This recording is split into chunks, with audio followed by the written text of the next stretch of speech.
PD 얘기를 하겠습니다. 자, PD는 여러 그룹으로 갈려져 있었죠. 그러니까 러프하게 거칠게 얘기를 한다면 노동계급이 있었고 인민여론이 있었고 삼민동맹이 있었고 뭐 잘 모르지만 재파 PD 있었고 뭐 이런 것들이 있는데 오늘 좀에서 중요한 거는 노동계급 현실과 과학 이쪽인 것 같습니다.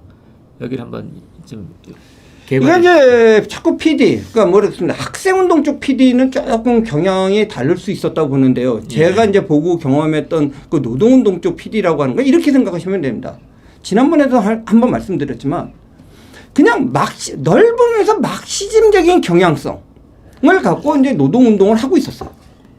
그런데 이제 학생운동은 굉장히 동원도 잘 되고 적극적이고 조직이 잘 돼 있죠. 여기는 근데 뿔뿔이 흩어져 있었어요. 그 다음에 그 당시 분위기는 뭐냐면 꼭꼭 숨어라 머리카락 보인다 했어요. 그러니까 공단에 조그맣게 이렇게 소그룹을 이뤄갖고 있었던 거예요. 그리고 그 소그룹들을 이룬 사람들은 경향적으로 그냥 막시즘. 그리고 굳이 말하자면 막 그 당시 한국적인 표현으로는 그냥 뭐 산민, 민족, 민중 뭐 이거를 지지한다. 뭐 이 정도로 생각을 갖고 있었던 거예요. 그런데 이제 맨 처음에 강력히 주사가 나오고 NL이라니까 뭔가 민족 해방이 옳은 것 같다고 해서 자기네들을 갖다가 뭐 비주사, 그러니까 주체 사상은 아닌데 NL이라고도 했다가 굳이는 이제 아까 말한 산호맹하고 경향성이 좀 같을 수가 있는데 그때 막시즘 근데 산호맹이 워낙 좀 강력했죠. 진짜 전위적으로 치고 나고 하니까 여기에 대해서 노동운동 그룹이 좀 반응하기 힘들었습니다. 이건 뭐 당장 정치운동을 하려고 하는데 뭐 요즘에야 이제 뭐 민노총이니 막강해졌지만 당시에 노동운동 그룹이라는 게 진짜 몇 점 안 되는 것 그때인데 이들 갖고 막 정치운동을 하자 그러니까 일단 옳고 그름을 떠나서 산호맹한테 좀 체질적으로 이렇게 저항감 같은 걸 갖고 있었던 것 같아요. 그래서 산호맹은 그러한 노동운동부를 갖다가 경제주의자다. 뭐 혹시 이제 막시즘 공부 안 하신 분들은 경제주의자가 무슨 의미인지 모르실 수 있는데 여기서 경제주의자는 뭐냐면 정치운동 안 하고 그냥 임금 인상? 임금 인상만 하는 뭐 이런 뭐 놈들이다. 이건 좀 욕입니다. 그 세계에서는. 이렇게 욕을 있다가 나중에 아까 말한 이제 CA 다수파가 NL로도 가고 노동운동 쪽으로 간 건 일부는 또 이제 PD로 옵니다. 뭐 제가 뭐 누가 어느 쪽으로 많이 갔는지를 떠나서 이게 왜 그러냐면 PD라는 게 있는 게 아니라 이것도 아닌 사람들이 다만 이제 NL 주사는 아닌 게 주사파를 받아들이지 못하고 강력한 막스내린주의적 영향권에 있었던 그룹들이에요. 그래서 아까 무슨 조직들을 얘기하는데요. 자꾸 이 얘기하면 오해하시는 분들이 무슨 거대한 조직들이 있는 걸로 생각하는데 그거보다는 서클들이 다수 있었다. 그래서 사실 자기네들끼리 어떻게 다른지도 모르는 서클들이 있었는데 이들 서클들의 연결을 갖게 된 거는 밑에서도 있지만 87년도 그 노동자 대파업입니다. 노동자 대파업을 하다 보니까 그때 막 자연 발생적으로도 일어나고 이 운동권이 불질른 것도 있고 불질렀더니 퍼지기도 하고 그런데 쟤도 있어 나도 있어 이제 막 정치들이 드러나는 거죠. 맞죠? 그러면서 이제 이런 그룹들이 이합집산하면서 이제 PD로 불려지면서 모아지게 됐는데요. 그 중에서 이제 자꾸 노동계급을 말씀하죠. 모르겠습니다. 또 여기 또 당사자 입장은 좀 다를 수 있겠지만 노동계급을 보면 이제 이진경이라는 교수님이 계세요. 네, 서울대학교 사회학과 82학번인데 이분도 이게 진짜 이름은 박태호입니다. 박태호 교수예요. 지금 서울의 모 대학교 교수로 계신 분인데 이진경 씨가 이름이 이진경인가 이게 진짜 경제학이다라는 이름입니다. 그분이 이제 유명하게 된 게 사사방이라고 하는 책을 쓰게 됩니다. 이게 사사방이 사회과학 사회 구성체론과 사회과학 방법론 뭐 그런 식 그러니까 야구만 해요. 근데 이게 왜 의미를 있냐면요. 그 당시에 이제 주체 사상파가 이제 막 오는데 여기에 대해서 뭔가 아닌 것 같다는 생각을 가지면서도 여기에 대해서 좀 체계적인 저항 내지는 대결을 못한 거예요. 이때 이제 주체 사상파들이 어쨌든 간에 한국 사회가 반봉건 사회다라고 하는데 다른 운동 분야는 모르겠는데 농민운동은 좀 받아들였던 것 같아요. 근데 노동운동은 이게 반봉건이라는 게 무슨 옳고 그름을 떠나서 말이 안 돼. 이해가 안 되는 거예요. 그러니까 뭐 논리를 떠나서 예를 들어서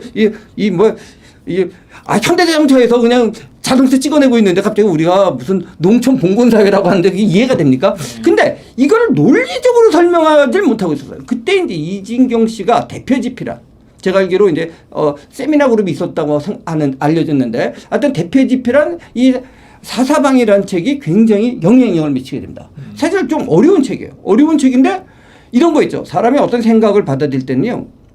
처음 하는 생각을 보고 와 하는 것보다도요. 비슷한 생각을 자기가 하고 있었는데 자기가 뭔가 논리적으로 그 생각을 정리를 못하고 있었는데 그걸 딱 논리 정리하는 것도 이야 그런 거 있지 않습니까? 이런 반응을 보였습니다. 아마 이제 NL 쪽에 있으면 못 느꼈지만 그렇다고 해서 뭐 PD가 다 그랬다는 건 아닌데 상당 부분이 그렇게 돼갖고 이들을 중심 그러면서 여기서 이제 몇 가지 뭐 흐름들이 나옵니다. 그래서 이들 중에 이들 같은 경우 공부를 좀 많이 하신 분들이어서 주로 이제 대학원생들이 또 많았는데 이들이 이제 지난번에 제가 말씀드린 윤소영 교수라는 분과 결합을 해서 현실과 과학이라는 무쿠지가 맞죠? 월간지는 아니었던 걸로 무쿠지를 만들어서 그게 이론적인 역할을 합니다. 그리고 주로 그 당시의 이론은 이제 소련의 이제 이론과 프랑스의 알티세르의 이론을 갖다가 이제 소개하고 한국에다가 접목시키는 그러한 걸 하는데 일반 사람들이 볼 때는 그냥 좀 고급 사회과학 이론지 같고 왜냐하면 좀 난해한 글입니다. 사실 일반 사람들이 볼 때는 그런 게 있었는데 이들 그룹 이러한 지식인 그룹 일부가 우리가 이론만 공부하고 있을 게 아니라 현장 운동을 해야 된다고 해서 뛰어드는 게 노동 계급입니다. 그래서 주로 부평 그다음에 여기 성남, 안양 뭐 일대 조금만 조그맣다면 그분들은 우리는 커다라고 얘기할지 모르지만 전체 딴 걸로 비교했을 때 그런 그룹들을 유지하고 있다가 이게 왜 노동계급이라고 불리면 그들이 갖고 있는 현실과 전망 같은 건 합법적인 잡지고 지하 기관지 이름이 노동계급이었습니다. 그래서 이제 노급이라고 하는 조직으로 불렸었죠. 그러면 이제 그 PD를 전체적으로 제가 요약한다면 PD는 이제 NLCA하고 달리 좀 그룹이다 이런 거고. 아니 학생운동은 제가 좀 조금 다르더라고요. 근데 노동운동은 그거예요. 그냥 경향적으로 막시즘적인 근데 막시스트들 대부분이.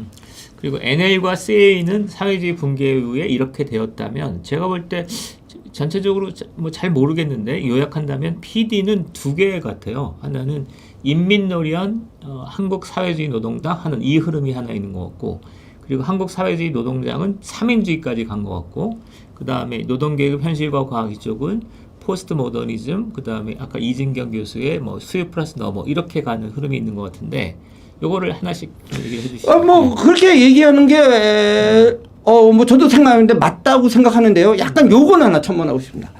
그러니까 한산노당이라는 게 뭐냐면요. 사실은 이제 알려질 만큼 인민노련이 중심이 돼서 만든 조직입니다. 왜냐하면 그나마 약간 체계적이고 숫자도 되고 조직력을 갖고 있는 인민노련 그룹이었어요. 왜냐하면 인민노련 그룹 대부분의 이제 운동권이라는 게 80년대 학번들 학생 출신 같은 게 많았는데 인민노련은 상층부는 이미 70년대 전반 학번들이 있었기 때문에 그리고 오랫동안 노동운동을 했기 때문에 이 노동운동에서 권위 같은 걸 갖고 있었어요.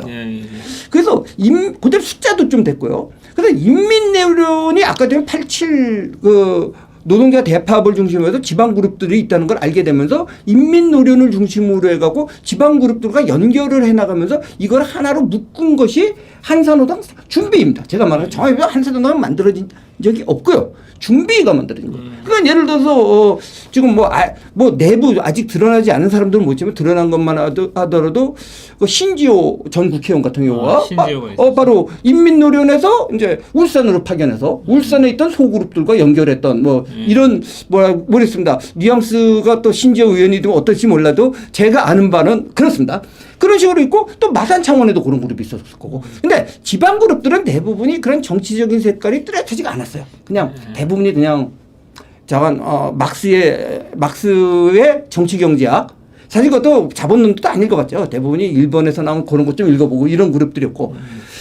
근데 이제 수도권에서 이제 80년대 학번들이 이제 몰려 들어오면서 상당히 이제 이론적으로 약간의 편차가 있는 모습이 나타나죠. 그 중에서 가장 이론적이고 좋게 말하면 학구적인 그룹이 아까 말한 노급이었고요. 이들은 사실은 상층부는 대학원 박사과정 이상의 지식인들이었고 그러다 보니까 주로 현장에서 뿌리박은 그러니까 이제 노급이 있고 한산노당이 있는 게 아니라 한산노당이라는 사실 지붕 아래 다 들어왔었어요. 일단 다 들어왔는데 한산호당의 중심은 사실 인민노련이 중심이 됐고 제가 뭐 이런 말씀드리면은 뭐합니다만은 한산호당의 이제 기관지가 이제 사회주의자라는 기관지인데 인민노련은 노동자의 길이라는 기관지를 갖고 있다가 합치면서 사회주의자라는 길만데 사회주의자 편집자 중에 이건 저 정확히 자신은 없습니다. 근데 대충 얼추 뭐 7명이 편집위원이면 한 5명 정도가 4-5명이 인민노련이고 2명이 딴 데고 뭐 이런 식의 구성이었어요. 근데 그거는 꼭 패권이기보다도 사실은 솔직히 그 당시에 실력 차도 있었다고 봅니다. 물론 왜냐면 이제 노급이 이론이 좋았는데 뭐 세상 일이란 게 꼭 이론만 갖고 하는 건 아니죠. 어쨌든 그런데 이제 소련 지난번에 첫 시간에 말씀드렸잖아요. 페레스트로이카를 조금 이렇게 좋게 보려다가 확 이게 무너져 버린 거란 말이에요. 그러다 보니까 어떻게 됐냐면은 실질적으로 운동을 현장에서 했던 파는 이제 어떤 생각을 하냐면 그래도 운동을 벌일 수 없다. 우리가 꼭 사회주의를 하려고 한 거냐. 물론 그런 정도 있지만 결국 노동자가 잘 살면 되지 않느냐. 그러면 뭐 궁극적인 사회주의는 안 되더라도 뭐 노동자가 그래도 임금을 조금 더 받고 더 복지를 누리고 이런 삶은 좋지 않느냐. 이게 보니까 뭐 그래도 유럽의 스웨덴이니 뭐 독일이니 이런 것 같다. 그러니까 우리도 이제 이 뭐 사회주의, 혁명적 사회주의는 좀 버리고 그래서 사회민주주의를 하자라는 굳이만 실용파를 불렀습니다. 실용파. 이게 이제 이름 알려진 걸 기준으로 많이 얘기하겠습니다. 주대한, 선생 비슷한 분들이 했고, 그 다음에 이게 이제 이것도 있어요. 한산호당이 역시 이제 공안에, 편 이렇게 해도 됩니까? 제가 당국에 검거가 되죠.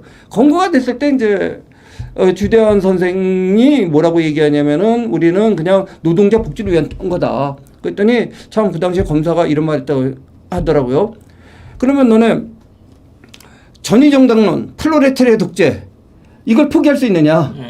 그렇죠. 그러면 뭐 좀 인정할 수 있다. 근데 막 주대한 선생과 그 당시에 사람들이 이거를 포기한다고 했어요. 그러니까 핵심적인 게 뭐냐면 플로레타리아 독재론 3가지입니다. 폭력혁명론, 그 다음에 전위정당론. 이걸 3가지. 핵심적인 걸 버린 거죠. 네. 그러니까 소위 말하는 혁명적 사회주의를 버린 거죠. 그렇게 하면서 우리는 그러면 이 3가지를 버리면 뭐냐? 3인주의다. 근데 이런 말씀드리면 또 죄송하지만 3인주의가 뭔지도 잘 몰랐어요, 그 당시에.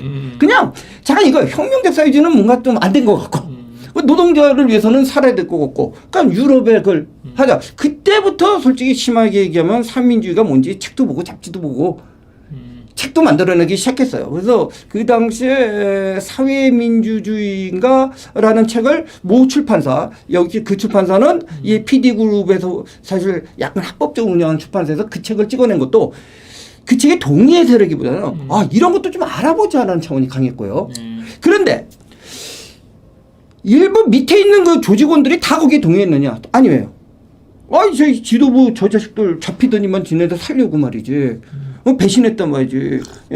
이 막스 내린주의 핵심이 3가지 아니냐 말이지. 플로레타리아 독재론, 폭력혁명론, 전위정론인데 이걸 다 포기하면 저 새끼들 개량주의자, 기회주의자. 막스를 포기한 거죠 어떻게 보면. 기회주의다. 이렇게 이제 나간 사람들이 있어요. 그런데 이렇게 남은 사람들이 남아서 했지만 이들이 무슨 그렇다고 강력 뭐 일부 그래서 자기네들이 혁명적 사회주의에서 혁사라 그래갖고 이렇게 조직을 모임을 만들고 민노총의 일부 지분을 갖고 그랬어요. 그렇지만 요게 이런 식으로 정신적 방황이 되자 사실 한번 말씀드렸어요. 한산호당의 중심이라면 또 기분 나쁠까? 중심적인 세력들.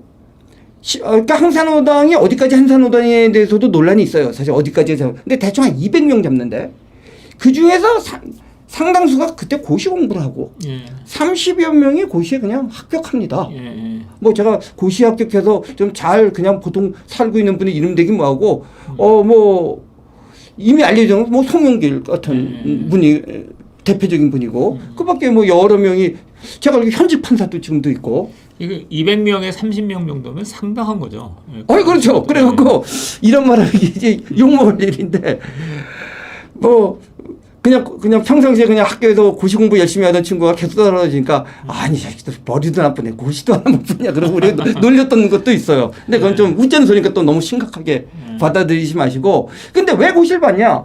그거는 목적적으로 뭐 운동을 하려고 한 건 아니에요. 뭐 그런 사람이 혹시 있었는지는 제가 인간의 어떻게 내면을 당하겠습니까만은 이거예요. 그 당시 나이가 30대 초반입니다. 취직 자리도 없는 거예요. 근데 우리나라에서 딱 하나 고시라는 건 시험만 붙으면 되거든. 예.